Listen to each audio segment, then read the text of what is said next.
If you're a rowdy sports fan, beware. The NBA, with the start of the season on Tuesday, is instituting a zero-tolerance policy against rowdy fans and abusive language. And if you get out of hand, you could be on your way out of the arena. The decision follows meetings this past summer where NBA players shared major concerns about fan behavior. Players saying foul language and racially motivated incidents are only getting worse.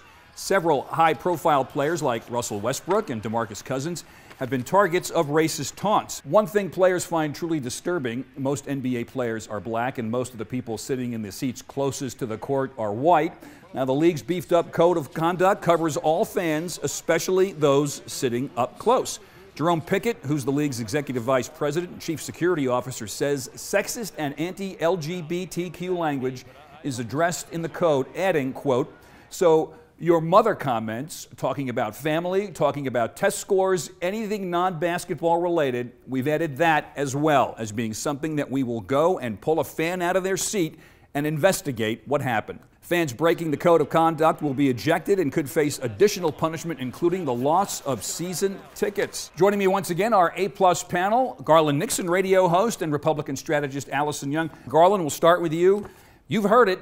Hopefully you never said it. But it is getting nasty, and is the league right to try and enforce a language code? Well, I do think they are right to draw the line somewhere. You know, look, trash talking is part of sports. Larry Bird, Michael Jordan, that's what they were known for, and it was great. But I do think you have to draw the line somewhere. I don't know if I'm for necessarily zero-tolerance policies. I do think the people at each individual location should be able to make a decision based on the individual actions. Allison, you're a regular at Philadelphia sporting events where it's known to get a little colorful.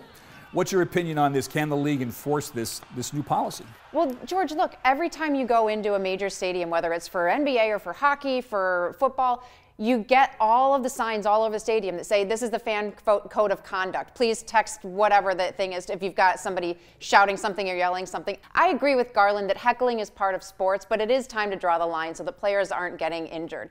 I don't mind if they get offended. I don't want them to be injured. Sometimes the players say worse things than the fans, but the fans are getting worse and worse. They think because they spend a lot of money on tickets, it's okay. The NBA is really unique, too, though, because the players and the fans are so close. You know, the league loves those courtside seats because they sell them for a fortune and they're making a mint off of them. But that means they've got to find some way to police the interaction between the fans and the players if they're going to allow them to be that close. And people have actually enjoyed this over the course of time, whether it's Nicholson and the Lakers, whether it's Spike Lee. That's part of the culture of the game, so it's fun. I think they have to control it, but don't go too far. Bottom line is, I think fans need to watch what they're saying, because I don't care how much you pay, it can be a real problem. Thanks, guys.